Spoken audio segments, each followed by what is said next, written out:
नमस्कार दोस्तों। यूएस और एग्रीकल्चर फाउंडेशन के ऑनलाइन यूट्यूब चैनल में आपका स्वागत है। और आज हमारी 52वीं क्लास है और हम पढ़ रहे हैं सॉइल।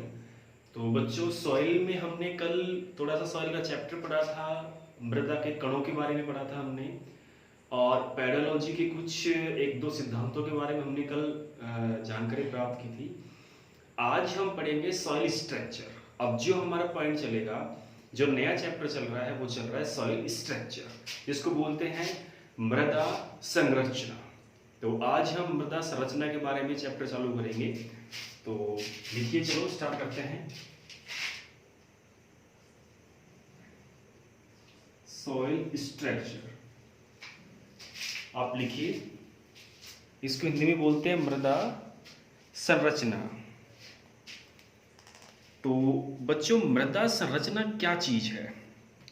देखो, संरचना से जो नाम आ रहा है, इससे हम अर्थ निकालेंगे कि जो बनावट है मृदा की, जो बनावट है वो किस प्रकार की है।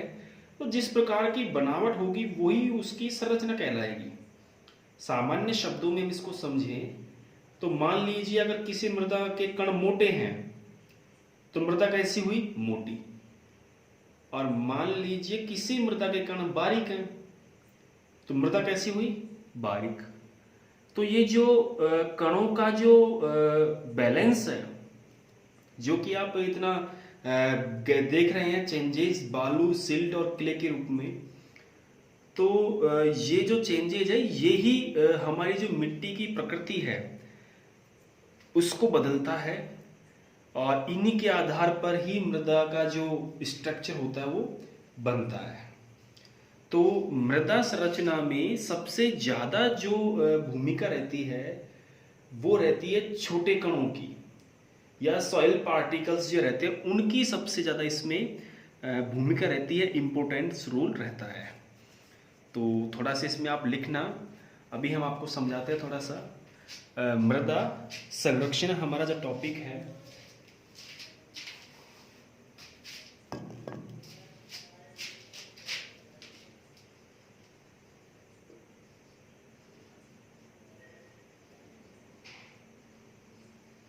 सॉइल स्ट्रक्चर, या हिंदी में बोले तो मृदा संरचना। मृदा संरचना। तो बच्चों, जैसा कि हमने आपको बताया अभी जस्ट, कि मृदा की जो संरचना होती है वो छोटे छोटे कणों से मिलकर बनी होती है। अब कण कई प्रकार के हो सकते हैं। कण बालू भी हो सकते हैं, कण सिल्ट भी हो सकते हैं, कण क्ले के भी हो सकते हैं। तो इन कणों का जो कॉम्बिनेशन होता है, कणों का जो संगठन होता है, वो ही क्या कहलाता है? वो ही मृदा संरचना कहलाता है। अब ये छोटे छोटे कण जुड़ करके बड़ी आकृति का निर्माण कर लेते हैं। मान लीजिए अगर छोटे छोटे कण जुड़ करके किसी गोल आकृति का निर्माण करते हैं तो वो गोल मृदा हो गई। मान लीजिए छोटे छोटे कण जुड़ करके किसी ब्लॉक का निर्माण कर लेते हैं तो वो ब्लॉक ही हो गई। मान लीजिए छोटे छोटे कण जुड़ करके अगर किसी प्लेट अर्थात परत का निर्माण कर लेते हैं तो वो प्लेट संरचना हो गई। तो इस प्रकार से जो कणों का जो कॉम्बिनेशन होता है, कणों का जो अरेंजमेंट होता है, उसी के हिसाब से मृदा की संरचना का निर्धारण होता है, उसी के हिसाब से मृदा की संरचना बनती है। तो मृदा की संरचना में सबसे जो मुख्य बात ध्यान में रखने की है वो ये है कि मृदा में जो कण होते हैं, मृदा के कण, मृदा के कण जिनको हम बालू, सिल्ट और क्ले के रूप में जानते हैं, तीन ही कण है ना, बालू, सिल्ट, क्ले। तो मृदा की जो कण है, इनका, मृदा के कणों का, मृदा के जो कण है इन कणों का सही रूप से या व्यवस्थित रूप से संगठित होना, कणों का व्यवस्थित रूप से,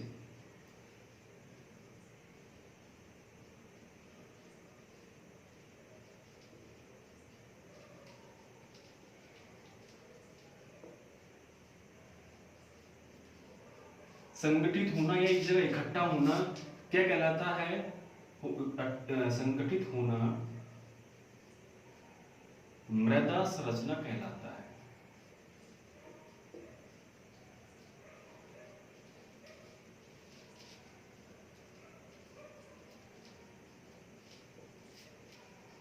soil structure means arrangement of soil particles. Soil structure है, इसको अंग्रेजी में बोलते हैं अरेंजमेंट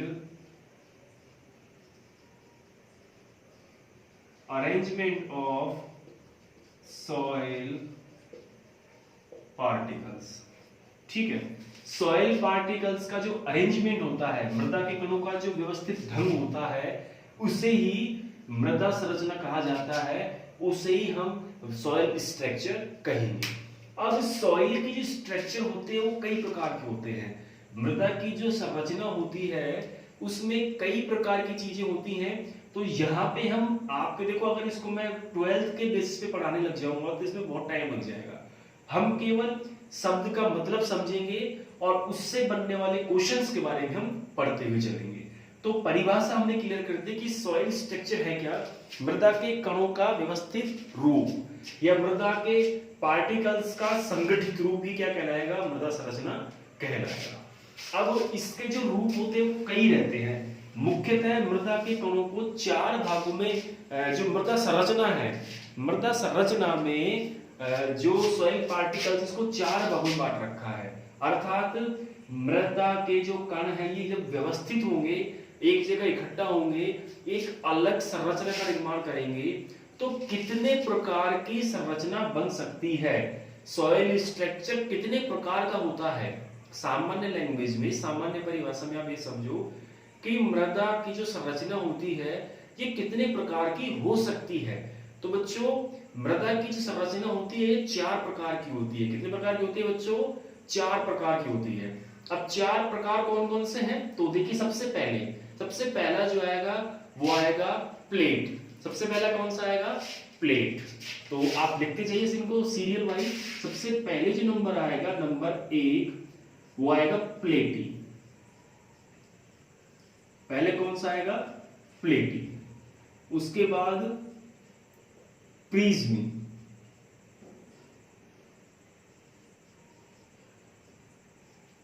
उसके बाद नंबर 3 ब्लॉकी, और नंबर 4 गोलाकार।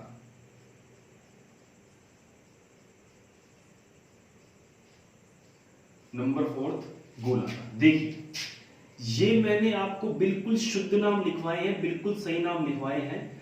आपकी बुक में इनके नाम अलग भी हो सकते हैं। प्लेटी का नाम कुछ अलग भी हो सकता है, लेकिन आप इसको इंग्लिश में पढ़ोगे ना तो ये प्लेटी ही मिलेगा। क्या मिलेगा? प्लेटी। प्रिज्मी का प्रिज्मी,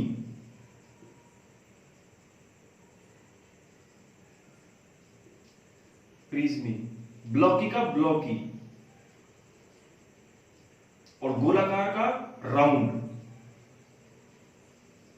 ठीक है, तो प्लेटी, प्रिज्मी, ब्लॉकी और गोलाकार। देखिए, इसमें आपको ज्यादा कुछ नहीं पढ़ना। सबसे पहले तो आपको दिमाग में ध्यान ही रखना है कि मृदा की संरचना कितने प्रकार की होती है। तो आपके दिमाग में क्या आना चाहिए कि मृदा की संरचना कितने प्रकार की होती है? 4 प्रकार की होती है। कितने प्रकार की होती है बच्चों?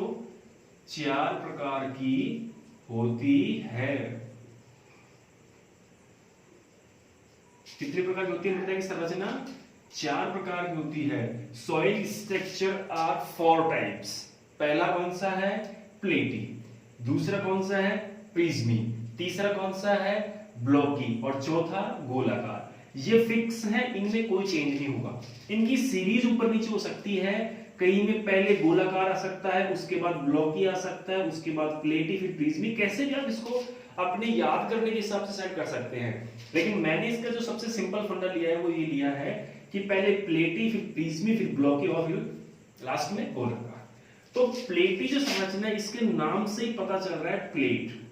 जो प्लेट है, प्लेट कैसे होती है? ऐसे। होती ना प्लेट। तो जहां इस प्रकार की संरचना पाई जाए, इस प्रकार की प्लेटी, उसे क्या कहेंगे हम? प्लेटी। क्या कहेंगे बच्चों? उसे हम प्लेटी कहेंगे। इस प्रकार की प्लेट्स वाली संरचना पाई जाए तो उसे क्या कहेंगे हम? प्लेटी संरचना। ठीक है, ये हमारी प्लेटी संरचना हो गई। ठीक है, प्रिज्मी। प्रिज्म आपने देखा है, जिसको हीरा बोलते हैं लगभग इस प्रकार। इस प्रकार की अगर संरचना कहीं मिल रही है देखने को तो उसे क्या कहेंगे हम? प्रिज्मी। क्या कहेंगे बच्चों? उसे हम प्रिज्मी कहेंगे। इस प्रकार की संरचना कहीं देखने को मिलती है तो उसे क्या कहेंगे? उसे हम बच्चों प्रिज्मी कहेंगे, है ना? ठीक है, अब आता है ब्लॉकी। ब्लॉकी में ये होता है ब्लॉक, ऐसे ब्लॉक रहते हैं सीधे सीधे इस प्रकार से। अगर इस प्रकार की संरचना कहीं देखने को मिल रही है तो उसे क्या कहेंगे हम? ब्लॉकी। और गोलाकार में क्या होता है? ऐसे गोल। अगर ऐसे गोल कहीं संरचना मिल रही है इस प्रकार की तो उसे क्या कहेंगे हम? गोलाकार संरचना। तो आपके सामने चारों रूप हमने व्यवस्थित कर दिए हैं। चारों रूपों के बारे में आपको बता दिया है कि मृदा की जो संरचना होती है वो 4 प्रकार की होती है। सॉइल का जो स्ट्रक्चर होता है वो कितने प्रकार का होता है बच्चों? सॉइल का स्ट्रक्चर 4 प्रकार का होता है। सबसे पहला प्लेटी, दूसरा प्रिज्मी, तीसरा ब्लॉकी और चौथा गोलाकार। ये नाम आपको उंगली पे याद होनी चाहिए, प्लेटी, प्रिज्मी, ब्लॉकी और गोलाकार। प्लेटी, प्रिज्मी, ब्लॉकी, गोलाकार हिंदी में याद, और सिंपल लैंग्वेज में प्लेट, प्रिज्म, ब्लॉक, गोलाकार। आप इस प्रकार से इनको याद कर सकते हैं। तो प्लेट, जैसे अपनी प्लेट होती है ना जिसमें हम रोटी खाते हैं, तो प्लेट कैसी रहती है? प्लेट ऐसी होती है, ऐसी होती है ना प्लेट, इस प्रकार से। तो इस प्रकार की जहां संरचना मिलेगी प्लेट टाइप से, प्लेट की जैसी, तो उसे क्या कहेंगे हम? उस संरचना को प्लेटी कहेंगे। क्या कहेंगे? अब ये संरचना कैसी हुई? प्लेटी। बताओ बच्चों कैसी संरचना हुई है? प्लेटी। तो प्लेटी यानी जिसका आकार किसके जैसा हो? प्लेट्स के जैसा हो। प्लेट्स, है ना? जहां पे प्लेट्स आई है, जैसे थाली अपन मानते हैं तो थाली के ऊपर किनारे होते हैं, थाली इसे कहेंगे, जिसमें किनारे पाए जाते हैं इस प्रकार से, ये थाली हो गई। लेकिन प्लेट होती है वो सीधी होती है, ऐसे प्लेट इस प्रकार की होती है ना? तो ये संरचना, ये नहीं, ये संरचना, इस प्रकार की संरचना कहीं मिल रही हो तो उसे कहेंगे प्लेटी कहेंगे। तो प्लेटी वाली संरचना प्लेटी संरचना कहलाएगी। दूसरी प्रिज्मी, दूसरी प्रिज्मी के बारे में आप देखिए। प्रिज्मी जो संरचना है, प्रिज्म आपको मैंने बताया था कि प्रिज्म जिसको हम हीरा भी कह सकते हैं, हीरे जैसी संरचना कहीं मिल रही है प्रिज्म। जैसे अपन देखते हैं मार्केट में, हमने देखा है प्रिज्म इस प्रकार के जो लॉकेट आते हैं जिनको घुमाने पे हीरे जैसी आकृति बनी रहती है, तो लॉकेट होते हैं वो प्रिज्म टाइप के होते हैं। इस प्रकार से देखना, इस प्रकार की आकृति मिलती है बच्चों प्रिज्म पे, इस प्रकार की आकृति मिलती है प्रिज्म। और जो मार्केट में लॉकेट मिलते हैं वो ऐसे मिलते हैं, ऐसे। देखो आपको बचपन में पहने होंगे आपने, कहीं आप मेले वगैरह में गए होंगे, वहां से आपको मिले होंगे इस प्रकार के प्रिज्म। और हमें क्या लगता है जैसे वो हीरा है, मतलब हीरे का जैसे हमें आभास होता है, तो ये प्रिज्म होता है। प्रिज्म कई प्रकार का हो सकता है ये, और इसमें यहाँ पे धागा को रखते हैं इस प्रकार से, और इसको हम गले में पहनते हैं। तो ये जो संरचना है, ये संरचना कैसी हो गई? ये संरचना हो गई प्रिज्म। कैसी हो संरचना बच्चों? ये प्रिज्म की जैसी संरचना हो गई, डायमंड जैसी संरचना हो गई। तो इस प्रकार की अगर संरचना पाई जाती है किसी मिट्टी में, प्रिज्म जैसी आकृति पाई जाती है, तो उसे क्या कहेंगे हम? प्रिज्मी कहेंगे। क्या कहेंगे बच्चों? उस आकृति को हम प्रिज्मी आकृति कहेंगे। तो आगे समझ में, प्लेटी पहले हमने क्लियर कर दिया, प्लेट जैसी जिसमें परतें हो उसे प्लेटी कहेंगे। प्रिज्मी, जहां प्रिज्म जैसी आकृति बनी हुई हो उसे हम प्रिज्मी कहेंगे। अब तीसरा हमारा है वो है ब्लॉकी। देखो जी डायग्राम में बना रहा हूं ना बच्चों, आप इनको साथ के साथ बनाते जाएं ताकि भविष्य में आप अगर कभी कंफ्यूज रहे तो आपको यहां दिक्कत पैदा नहीं हो, आपको आसानी से याद हो जाए। तो ये संरचना आपके प्रिज्म की हो गई। अब आती है ब्लॉकी। नंबर तीसरा है ब्लॉकी संरचना, ब्लॉक्स। तो ब्लॉक्स आपने देखे, ब्लॉक्स कैसे बनते हैं बच्चों? ऐसे ऐसे बनते हैं ब्लॉक्स। आप देखना कहीं पे भी ब्लॉक्स ऐसे बनते हैं, ब्लॉक सीधी इस प्रकार से,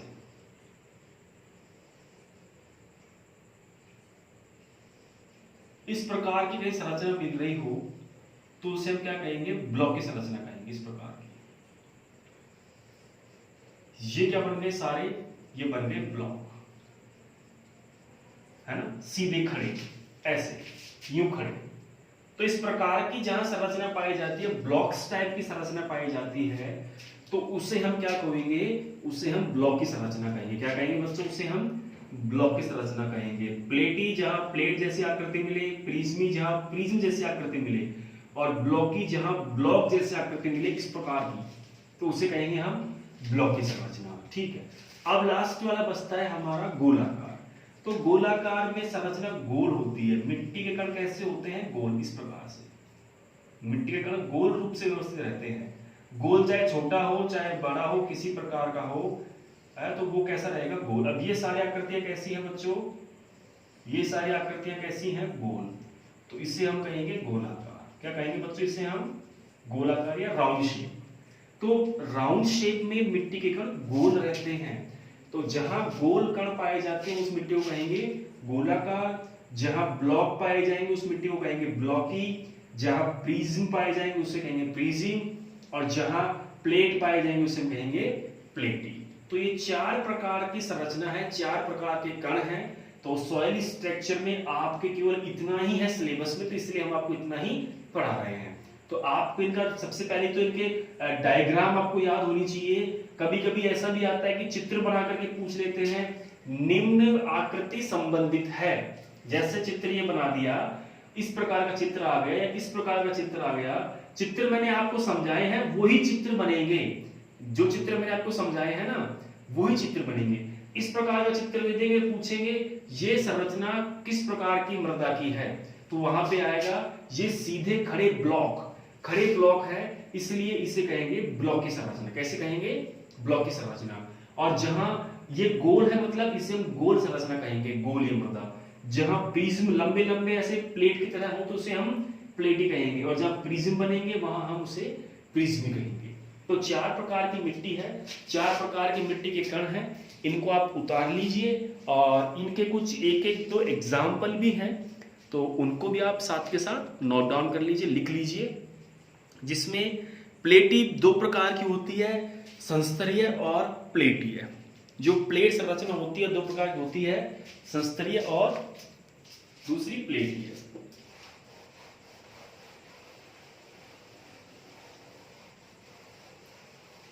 प्लेटी जो होती है इसमें दो प्रकार की आकृति पाई जाती है। ठीक है, मैं इनको यहीं की यही लिखवा रहा हूं साथ के साथ। नंबर एक संस्तरीय,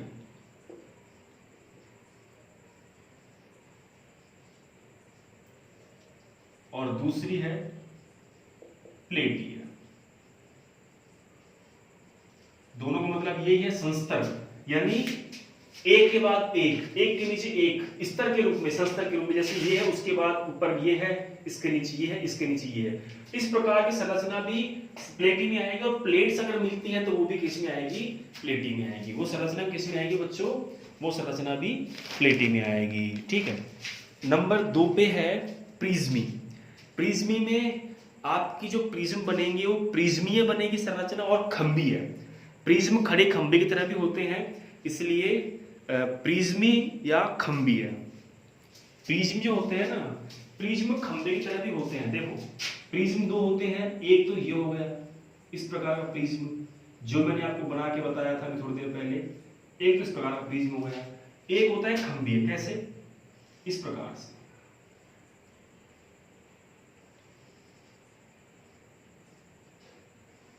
इस प्रकार से प्रिज्म, तो ये भी प्रिज्म है, ये लंबा प्रिज्म है, खड़ा हुआ प्रिज्म है, ये है ना। तो ये भी प्रिज्म हो गया, हुआ कि नहीं हुआ बताओ, ये भी प्रिज्म संरचना हो गई। तो दो होती है प्रिज्मीय और खंबीय, दो प्रकार की आकृति होती है। आप नाम लिखो साथ के साथ, नाम आपको लिखवा देता हूं अभी।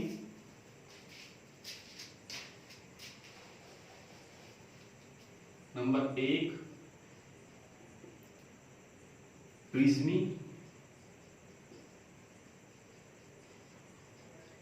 प्रिज्मीय, और नंबर 2 खंबीय। दो प्रकार की आकृति हो गई, पहली प्रिज्मीय, दूसरी खंबीय। तो इनको लिख लिए साथ के साथ, वैसे आप उतारते जाइए इनको।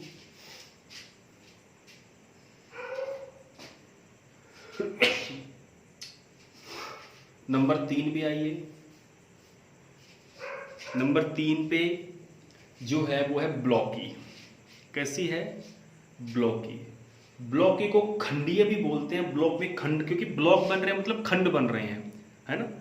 तो ब्लॉक को खंडीय भी बोलते हैं। तो उसमें कोणित खंडीय या उपकोणित खंडीय, दो प्रकार की इसकी आकृति हो गई, या कोणित ब्लॉकी या उपकोणित ब्लॉकी। कोणित खंडीय या उपकोणित खंडीय, ब्लॉकी को खंडीय भी बोलते हैं।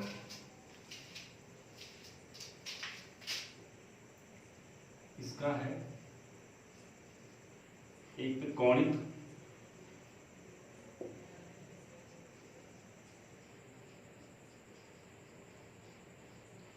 और दूसरा है उपकोणित।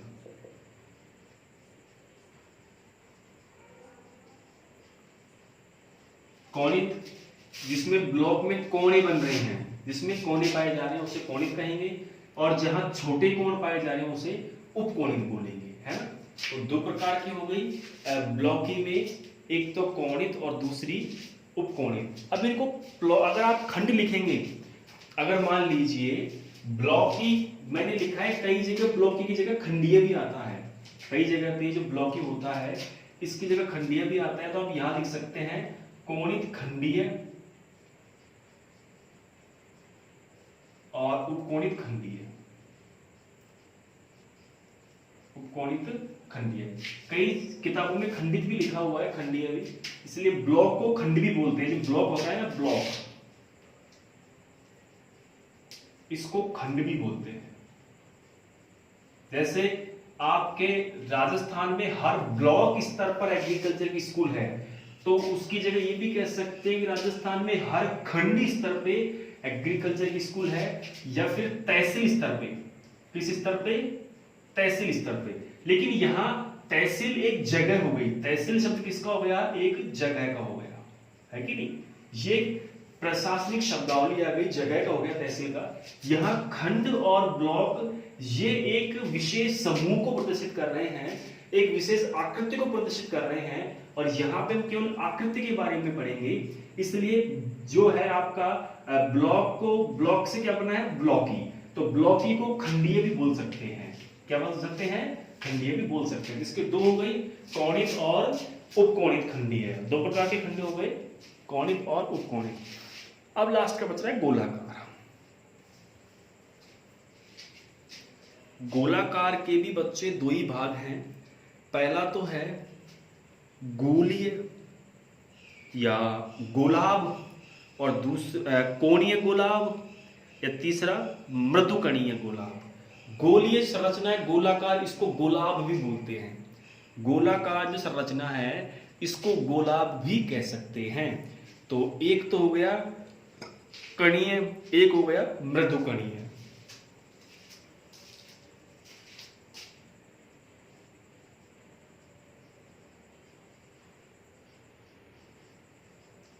पहला तो कणीय और दूसरा मृदुकणीय।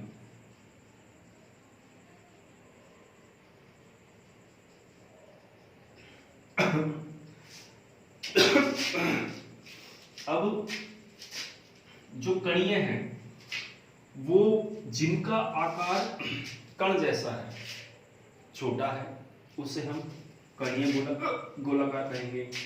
जिनका आकार मृदु के आकार का है और भी छोटा है, उसे हम मृदुकणीय कहेंगे। ठीक है, तो इसको आप लिखिए बच्चों।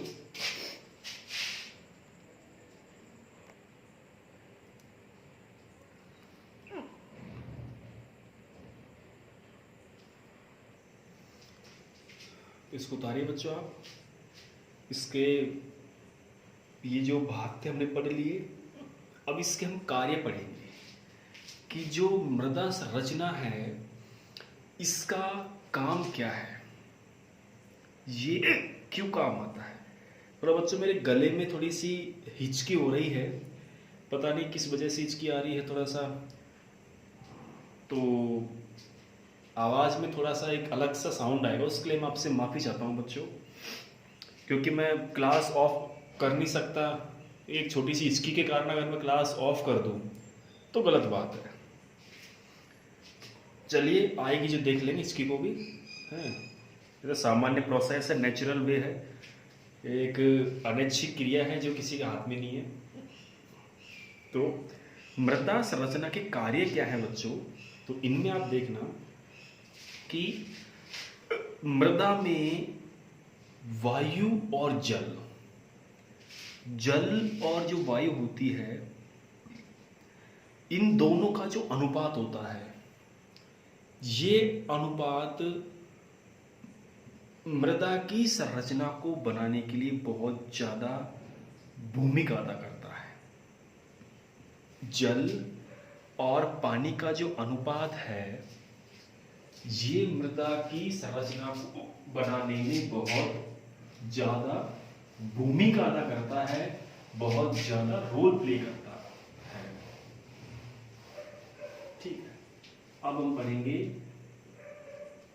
मृदा संरचना के कार्य।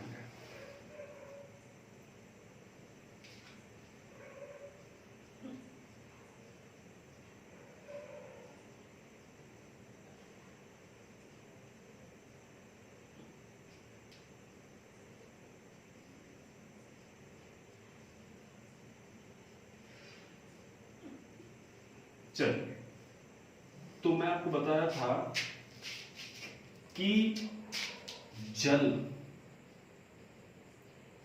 व वायु, ठीक है,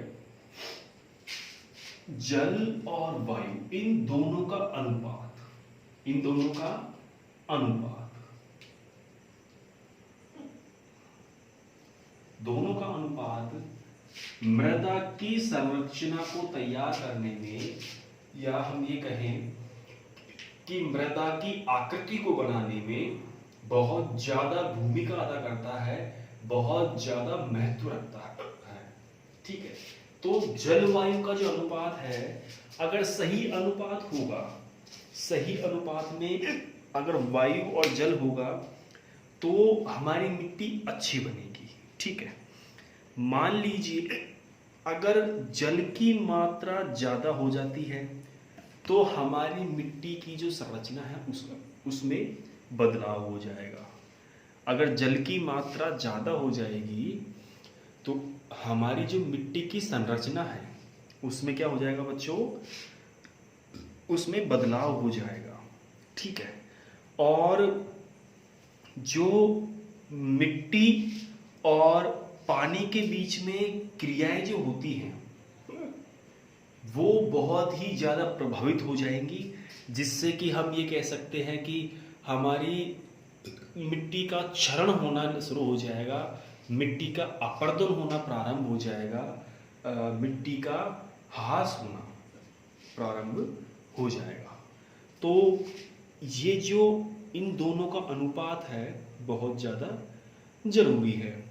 तो संरचना के आधार पे मिट्टी को 3-4 भागों में बांटा हुआ था, तो वो हम आपको बता ही चुके हैं कि यूएसए के हिसाब से 7 भागों में और ISSS के हिसाब से 4 भागों में बांटा गया था। ठीक है, तो मृदा संरचना का जो कार्य है वो यही है कि मृदा में वायु और जल, मृदा में वायु और जल का जो पारस्परिक संबंध है, इन दोनों का जो आपस का रिलेशन है उसको निर्धारित करना। ठीक है, और ये जल और वायु का जो पारस्परिक संबंध है ये ही बताता है कि हमारी मृदा की संरचना कैसी है। अगर मिट्टी में जल की मात्रा ज्यादा है तो हमारी मिट्टी कैसी रहेगी, गीली रहेगी, और अगर मिट्टी में वायु की मात्रा ज्यादा है तो हमारी मिट्टी कैसी रहेगी, सूखी रहेगी। ठीक है, तो ये छोटी छोटी चीजें हैं जो आपके काम की हैं। तो मृदा संरचना के टॉपिक में इतना ही था बच्चों। तो ये हमारा कंप्लीट हो गया है सॉइल स्ट्रक्चर। ठीक है, अब हम पढ़ेंगे सॉइल वाटर। क्या पढ़ेंगे बच्चों, सॉइल वाटर। सॉइल वाटर हम पढ़ेंगे। तो चलिए सॉइल वाटर के बारे में हम जानकारी लेते हैं पहले।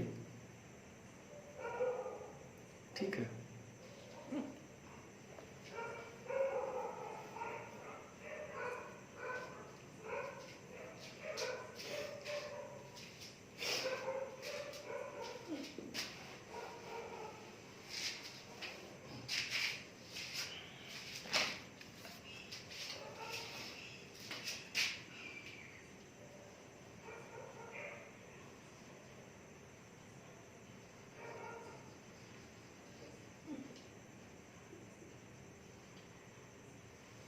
मृदा जल, सॉइल वाटर, ठीक, इसको हिंदी में बोलते हैं मृदा जल।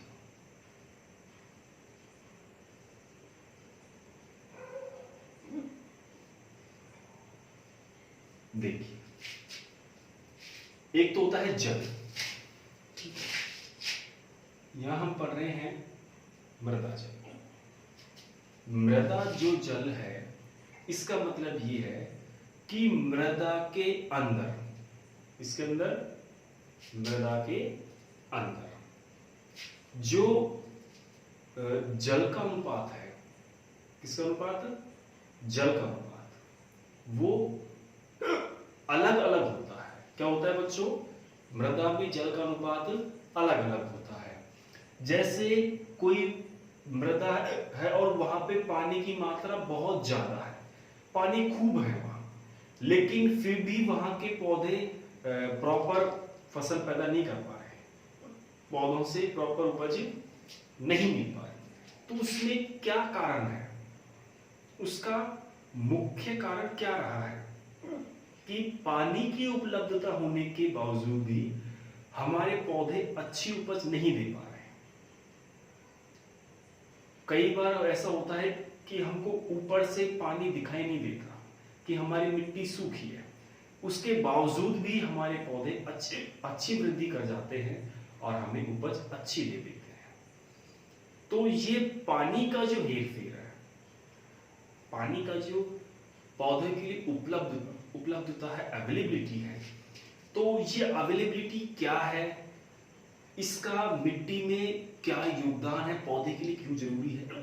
तो बच्चों, अगर हमें पौधे के बारे में स्टडी करनी है या पौधे को हम लगाना चाह रहे हैं, तो पौधे का जो भोजन है किससे बनता है, पानी से बनता है। किससे बनता है, पानी से। तो सबसे पहला हमारा फोकस ये होना चाहिए कि पौधे को पानी के जो सोर्सेज हैं, जिनसे पानी पौधे को उपलब्ध होता है, तो उन सोर्सेज की हम मात्रा बढ़ाएं। जिन संसाधनों से पानी उपलब्ध होता है, उन संसाधनों की हम मात्रा बढ़ाएं और इन बातों का विशेष ध्यान रखें कि पौधे किस प्रकार के पानी को ज्यादा ग्रहण करते हैं, किस प्रकार के पानी को ज्यादा ग्रहण करते हैं। तो इस सारी स्टडी को समझने के लिए, इन सारे कई विभिन्न प्रकार के प्रश्नों को समझने के लिए मृदा वायु का एक अलग से चैप्टर बना दिया और उसमें इस चीज को क्लासिफाई किया गया है कि सॉइल वाटर जो है ये कितने प्रकार का होता है और मृदा में पानी होते हुए भी, मिट्टी में पानी की उपलब्धता होते हुए भी हमारे पौधे कमजोर क्यों रहते हैं, हमारी उपज कम क्यों होती है, पौधे अपना विकास प्रॉपर क्यों नहीं कर पाते। तो इनको हम समझेंगे किसमें, सॉइल वाटर में। तो बच्चों, सॉइल वाटर 3 प्रकार होता है। कितने प्रकार का होता है सॉइल वाटर, 3 प्रकार का होता है। देखिए,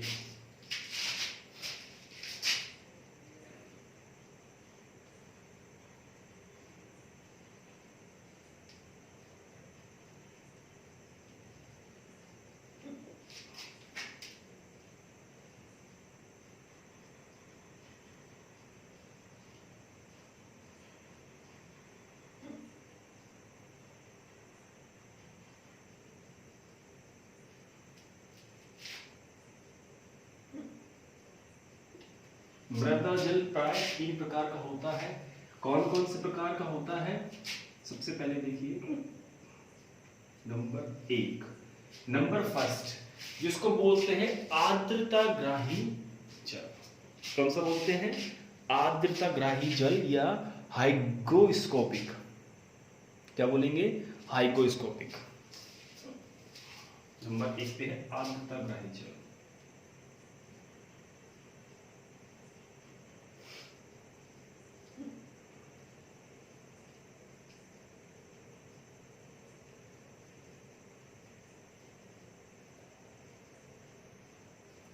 ठीक, इसको बोलेंगे हाइग्रोस्कोपिक।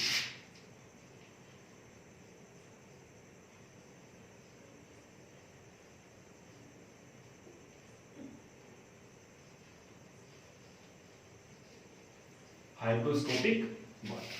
ठीक है, पहला कौन सा हो गया? आर्द्रताग्राही जल। दूसरा हमारा है वो कौन सा है? सेकेंड जो वाटर है वो है केशिका जल। कौन सा है?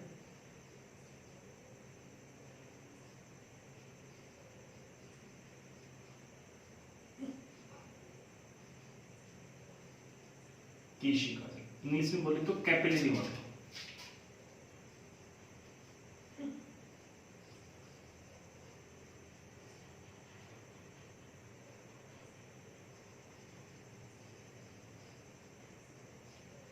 Capillary water. ठीक है, नंबर तीसरे पे आता है गुरुत्वाकर्षणीय जल।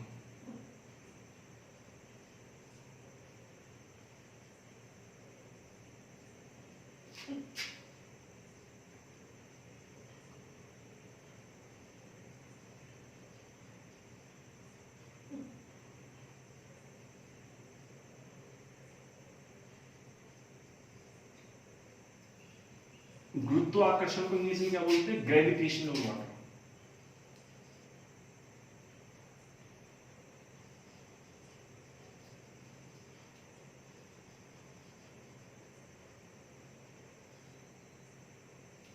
Gravitational water.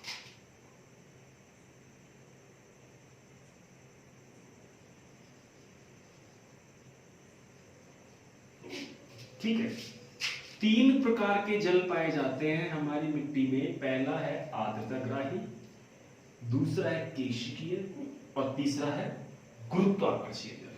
कौन सा है? गुरुत्वाकर्षीय जल। तो सबसे पहला जो हमारा जल है वो कौन सा है? आर्द्रताग्राही जल। बच्चों, आर्द्रताग्राही जल है ये वह जल है जो कि शुष्क मृदा वायुमंडलीय जल से अवशोषित रहता है। किससे रहता है? शुष्क मृदा में वायुमंडलीय जो जल है, अर्थात वायुमंडल में जो जल विद्यमान है उस जल से अवशोषित रहता है, अर्थात शुष्क रूप में ये पाया जाता है। ठीक है, जैसा कि हम जानते हैं कि शुष्क रूप में पाया जाएगा तो ये एक पतली झिल्ली के रूप में रहता है और ये मृदा के कणों और जीवाश्म पदार्थों के बीच में पाया जाता है। ठीक है, मृदा के कणों और जीवाश्म पदार्थों के बीच में पाया जाता है, पतली झिल्ली के रूप में रहता है। आर्द्रताग्राही मतलब आर्द्रता, जिसको बोलते हैं ना नमी, मिट्टी में नमी है, उस प्रकार का जल। तो ये मिट्टी के कण और जीवाश्म पदार्थों के बीच में रहता है और ये पौधे के लिए बच्चों उपलब्ध नहीं होता। मतलब इस प्रकार के पानी को पौधे ग्रहण नहीं करते। तो इसका जो ये उपलब्ध रहता है मृदा में, वो रहता है 31 एटमॉस्फेरिक प्रेशर पर। 31 एटमॉस्फेरिक प्रेशर पर।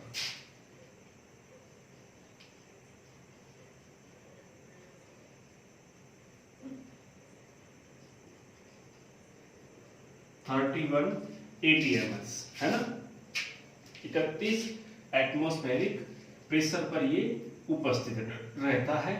आर्द्रताग्राही, जैसे कि इसके नाम से पता चल रहा है, आर्द्रता, एक शब्द आया है आर्द्रता। आर्द्रता यानी नमी, एक ही बात है ना, नमी या आर्द्रता। अब ये नमी जो रहती है किस किस के बीच में? मिट्टी और शुष्क पदार्थ। ये तो हो गई हमारी मिट्टी और ये हो गया शुष्क पदार्थ। क्या हो गया? शुष्क पदार्थ। इसके रूप में ये व्यवस्थित रहता है, मिट्टी और शुष्क पदार्थ के रूप में, और ये एक परत के रूप में पाया जाता है। किसके रूप में पाया जाता है बच्चों? एक परत के रूप में पाया जाता है। ठीक है, एक परत के रूप में पाया जाता है और ये केवल नमी मात्र का होता है, इसलिए ये 31 एटमॉस्फेरिक प्रेशर या वायुमंडलीय दाब पर पाया जाता है। 31 वायुमंडलीय दाब पर पाया जाता है और ये पौधे के लिए अप्राप्य है, पौधे के लिए अप्राप्य।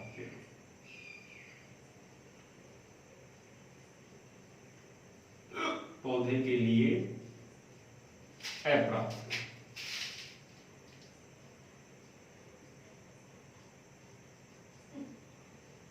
मतलब पौधे किस प्रकार के पानी को ग्रहण नहीं करते, क्योंकि ये एक नमी मात्र का पानी है, इसको पौधे एब्जॉर्ब नहीं कर पाएंगे, इसलिए ये पौधों के लिए उपलब्ध नहीं होता, पौधों के लिए उपलब्ध ये नहीं होता। ठीक है, उतार लीजिए आप इसको साथ के साथ ऐसे कैसे कि आर्द्रता ग्राही जल। एक काम करूं, मैं इसको थोड़ा सा दूसरे तरीके से मैं लिख देता हूं ताकि आपको नोट्स बनाने में समस्या नहीं आएगी।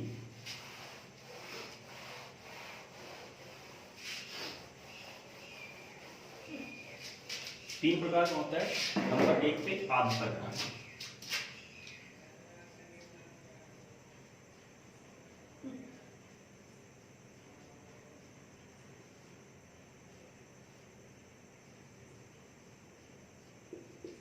ठीक है। सबसे पहला, ये जल जो होता है ये परत के रूप में पाया जाता है। पहली विशेषता क्या है इसकी,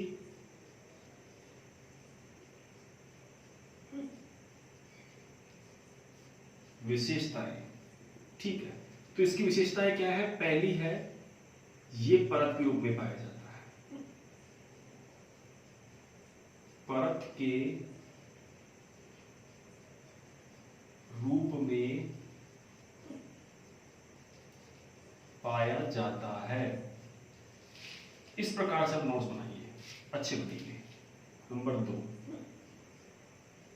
ये मिट्टी के कण,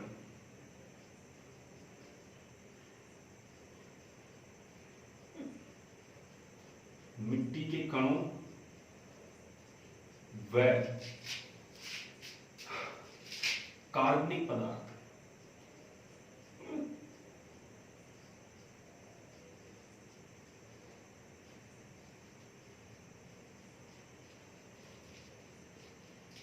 के बीच में पाया जाता है।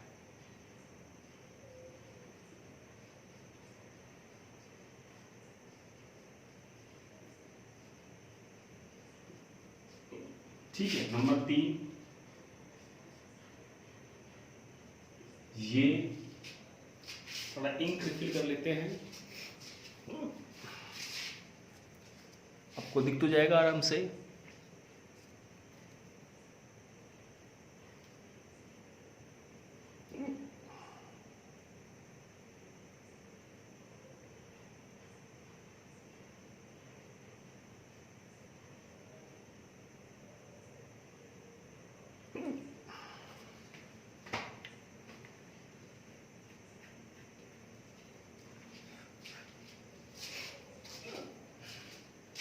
ये 31 APML पर उपलब्ध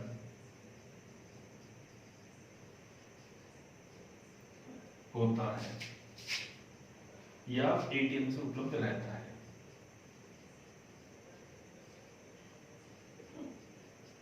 ठीक, अंत में आएगा चौथा कि ये पौधों के लिए अप्राप्य है।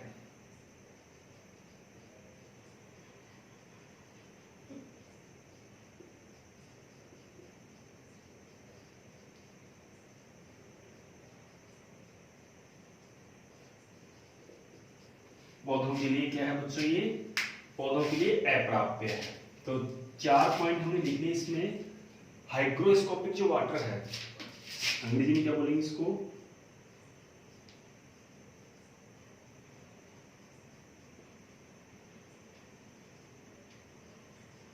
Hygroscopic water. ठीक है। आर्द्रता ग्राही जो जल है इसकी विशेषताएं क्या क्या हैं, ठीक है। तो विशेषताओं में सबसे पहला, ये एक परत के रूप में पाया जाता है। ये जो जल है ये एक परत के रूप में पाया जाएगा, पतली परत के रूप में, किसमें, पतली परत के रूप में पाया जाता है। दूसरा, ये मिट्टी के कण और कार्बनिक कणों के बीच में पाया जाता है। सॉइल पार्टिकल्स और ऑर्गेनिक मटेरियल जो होता है उसके बीच में पाया जाता है। मिट्टी के कण और कार्बनिक पदार्थ उसके बीच में एक परत के रूप में पाया जाता है। तीसरा, इसका जो उपलब्धता होती है वो 31 वायुमंडलीय दाब होती है, 31 ATMS पर उपलब्ध होता है और ये पौधों के लिए अप्राप्य है, यानी इस प्रकार के पानी का उपयोग पौधे अपने अवशोषण के लिए नहीं करते। ये इस प्रकार का पानी पौधों के लिए अनुपलब्ध है, पौधों के लिए उपलब्ध नहीं है। ठीक है, उतार लीजिए इसको। इस प्रकार का पानी पौधों के लिए उपलब्ध में नहीं है। नंबर 2, केशिकीय जल।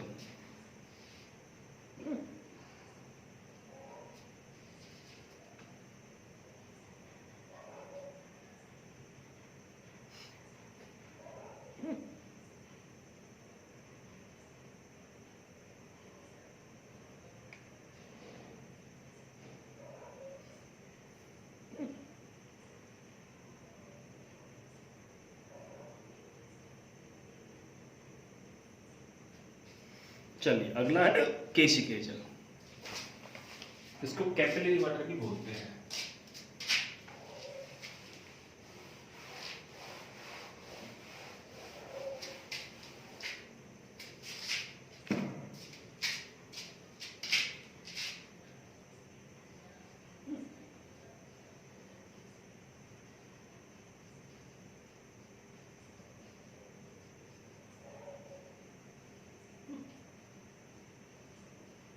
अंग्रेजी में कैपिलरी वाटर।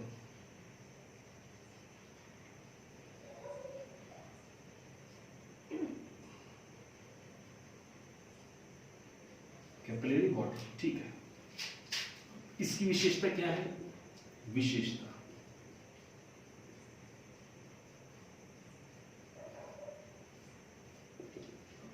पहली विशेषता है कि ये जल केशिका जल से पहले कौन सा आता है? अभी हमने 1 नंबर पे कौन सा पढ़ा? हाइग्रोस्कोपिक। दूसरे नंबर पे केशिका। नंबर 3 पे गुरुत्वाकर्षणीय। मतलब गुरुत्वाकर्षणीय और हाइग्रोस्कोपिक के बीच का जल कौन सा है? केशिकीय जल। हुआ कि नहीं हुआ भाई? केशिकीय जल से पहले कौन सा हो गया 1 नंबर का? 1 नंबर के बाद दूसरा, फिर दूसरे के बाद कौन सा हुआ? तीसरे नंबर का। तो मैं कहूं कि 2, 1 व 3 के बीच में आता है ना? 2 जो है वो 1 और 3 के बीच में आता है। उसी प्रकार से ये जल आर्द्रताग्राही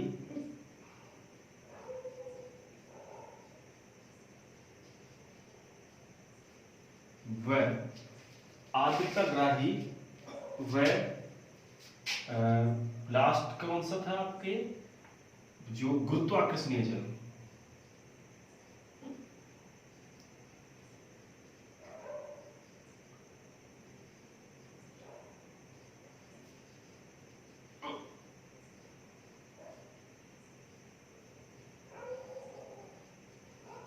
गुरुत्वाकर्षणीय जल के मध्य, दोनों के मध्य पाया जाता है।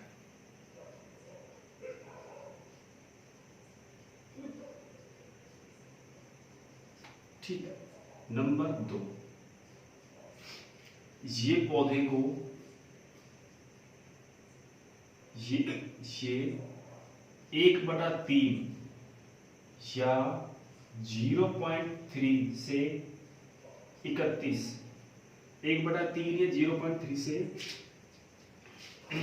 31 ATMS पर उपलब्ध रहता है।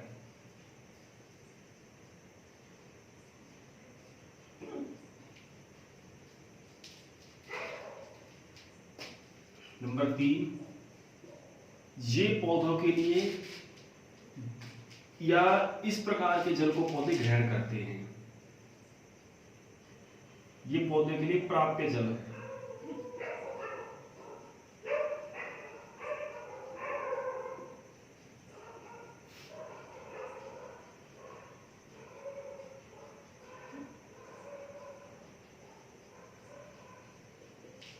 ये पौधों के लिए किस प्रकार का जल है?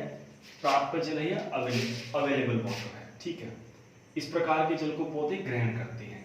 तो केशिका जल जो है, कैपिलरी वाटर, ये दोनों हाइग्रोस्कोपिक और ग्रेविटेशनल जो वाटर है आर्द्रताग्राही और गुरुत्वाकर्षणीय जल, इन दोनों के मध्य पाया जाता है।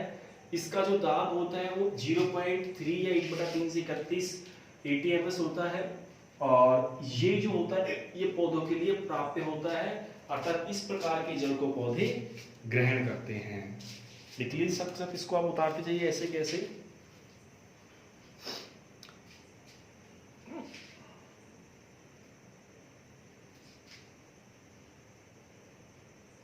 लास्ट का बचेगा गुरुत्वाकर्षणीय जल।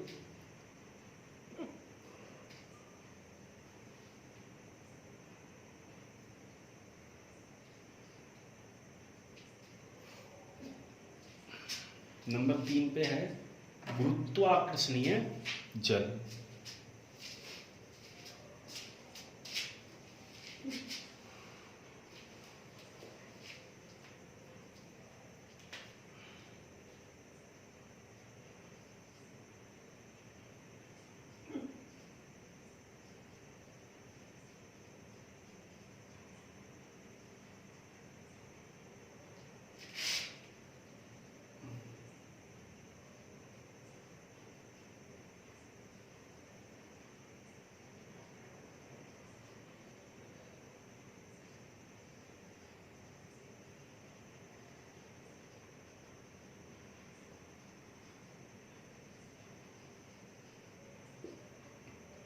ग्रेविटेशनल वाटर, ग्रेविटेशनल वाटर या गुरुत्वाकर्षणीय जल। ठीक, इसकी विशेषता क्या रहेंगी बच्चों? इसकी आप विशेषता देखिए,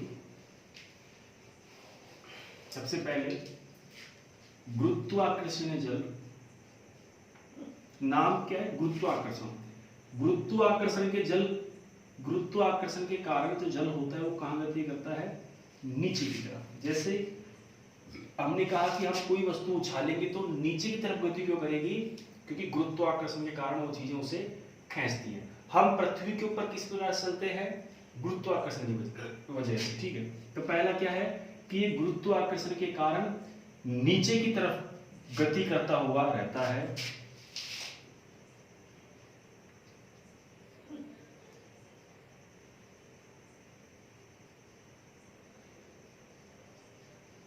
गुरुत्वाकर्षण के कारण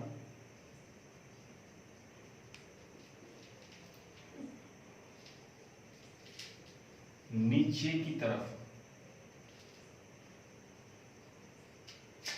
गति करता है।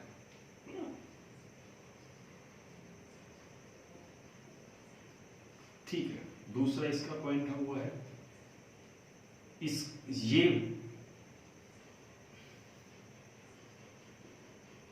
0.3 या 1/3 ATMS से भी, ATMS या इससे कम पर उपलब्ध होता है।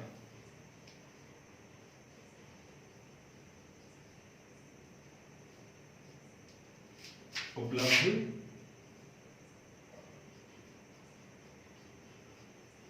होता है। अब तीसरा है, ये भी पौधों के लिए अप्राप्य है। ये भी पौधों के लिए अप्राप्य है।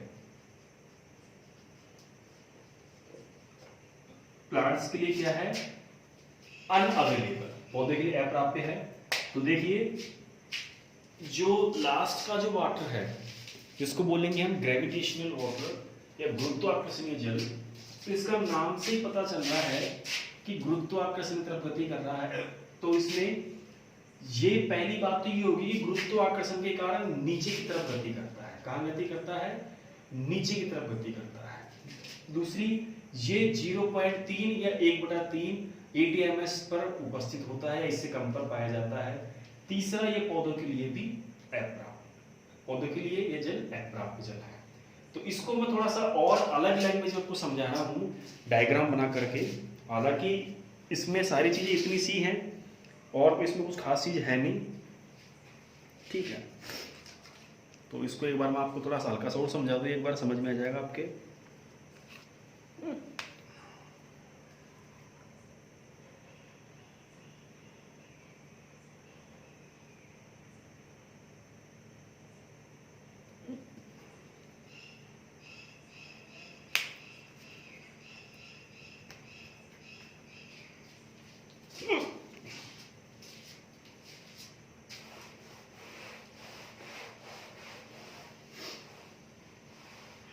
देखिए मृदा जल, ये हमारी मृदा है, ये हमारी क्या है, मृदा। ठीक है, हमारी मृदा है ये। अब इसमें ये जो ऊपर की परत है, ये क्या है, ऊपर की परत। ये इसमें क्या क्या पाए गए हैं, इसको बड़ा करके देखेंगे तो इस प्रकार का निकलेगा परत। ठीक है, ऊपर क्या है, मिट्टी के कण,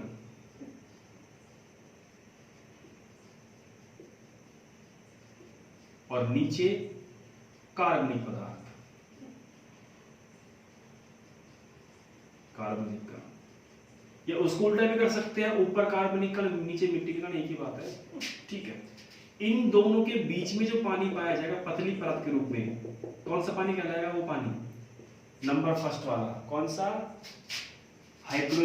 हाइग्रोस्कोपिक जल या आर्द्रताग्राही जल।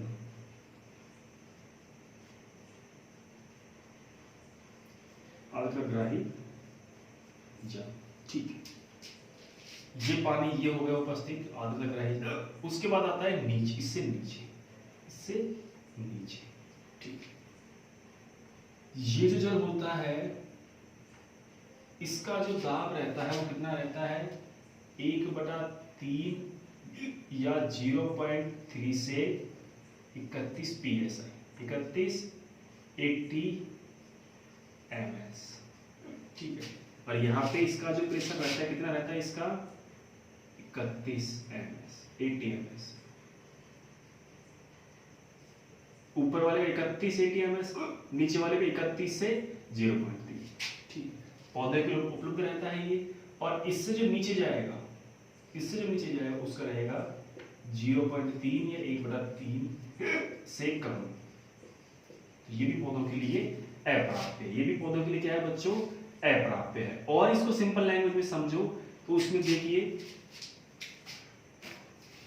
तो एक बार और समझ लीजिए, और अलग लैंग्वेज में आपके समझ में आ जाएगा कि पहला जो जल है वो कितने पे उपस्थित हो रहा है, 31 पे। किस पे, 31 atms, एटमॉस्फेरिक प्रेशर, वायुमंडलीय दाब। बच्चों वायुमंडल का दाब जैसे ये हाथ है, इसके नीचे का हिस्सा मिट्टी के अंदर है, ये मिट्टी के ऊपर है, तो वायुमंडल यानी वह हिस्सा जो वायु के संपर्क में है। जैसे ये हमारी मिट्टी है और ऊपर हमारी वायु है, नीचे हमारी मिट्टी है। ठीक है, ये ऊपर की परत है, तो वायुमंडल हिस्सा कौन सा हुआ, ऊपर का हिस्सा है कि नहीं। तो वायुमंडल का दाब कहां ज्यादा मिलेगा, ऊपर वाले हिस्से में ज्यादा मिलेगा। मिलेगा कि नहीं मिलेगा, ऊपर वाले हिस्से में ज्यादा मिलेगा। इसलिए ऊपर वाली परत का जो वायुमंडलीय दाब कितना है, 31 atms। कितना है, 31 atms, और ये पौधों के लिए अनुपलब्ध है। उसके बाद जैसे ही हम नीचे की तरफ गति करेंगे, तो नीचे की तरफ गति करेंगे कितना आ जाएगा, इसके नीचे तरफ गति करेंगे, कहां तक गति करेंगे, 1/3। कितना, 1/3। अब 1/3 तक अगर हम गति कर रहे हैं, मान लीजिए 1/3 आ गया है, तो यहां तक ये जो जल है ये पौधों के लिए उपलब्ध है, पौधों के लिए उपलब्ध है, पौधों को उपलब्ध, पौधों को उपलब्ध है। ठीक, अगर हम इससे नीचे की तरफ गति करेंगे, इससे नीचे की तरफ गति करेंगे तो क्या आ जाएगा, वो 1/3 से कम, 1/3 से कम। किससे कम, 1/3 atms से कम, atms से कम। तो ये जो पानी रहेगा, ये पानी भी पौधे के लिए अप्राप्य रहेगा या अनुपलब्ध रहेगा।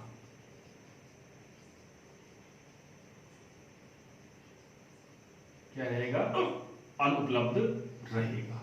तो इस प्रकार से ये जो जलों का कॉम्बिनेशन है, तो पहला आपका हाइग्रोस्कोपिक, दूसरा कैपिलरी और तीसरा ग्रेविटेशनल, जिसमें कैपिलरी जो वाटर है इसकी रेंज जो होती है वो होती है 0.3 या 1/3 से 0.3 या 1/3 से 31, 1/3 से 31 ATMS। ठीक है, ये होती है कैपिलरी वाटर की। और केशिका जल ही पौधों के लिए प्राप्य जल होता है, पौधों के लिए उपलब्ध जल होता है। तो ये ध्यान में रखना है। और आज का टॉपिक यही खत्म होता है बच्चों। थोड़ा सा क्या है, गले में हिचकी ज़्यादा हो रही है तो शायद मैं पढ़ा नहीं पाऊंगा आज आपको। वैसे क्लास तो लगभग 2.5 घंटे की आज वापस से लगती है, लेकिन कोई बात नहीं, कल ले लेंगे, उसमें कोई दिक्कत नहीं है। तो आज हमने सॉइल स्ट्रक्चर पर, इसके अलावा सॉइल वाटर पढ़ा। दोनों चैप्टर हमारे कंप्लीट हैं। अब कल हम इसका अगले वाला पोर्शन पढ़ेंगे, सॉइल एयर, मृदा वायु के बारे में। तो उम्मीद करता हूँ आपके समझ में आया होगा बच्चों। आप घर पे रहिए, सुरक्षित रहिए। और जो बच्चे हमारी क्लास को पहली बार ले रहे हैं उन सभी बच्चों से मेरा निवेदन है कि प्लीज़ आप हमारी क्लास को सब्सक्राइब करें, लाइक करें और बेल आइकन को दबाएं, ताकि डेली की क्लास आपको बिना सर्च किए उपलब्ध हो जाए। तो तब तक के लिए बच्चे मैं आपसे माफ़ी चाहूँगा। और आज मुझे यही क्लास रोकनी पड़ रही है, इसके लिए बहुत बहुत शर्मिंदा हूँ मैं, लेकिन कल कोशिश करूँगा कि आपकी इस क्लास को मैं पूरा करूँ। ठीक है, तो आज्ञा दीजिए मुझे, आपसे फिर मिलेंगे अगली क्लास। तब तक के लिए धन्यवाद, शुभ दिन, थैंक यू।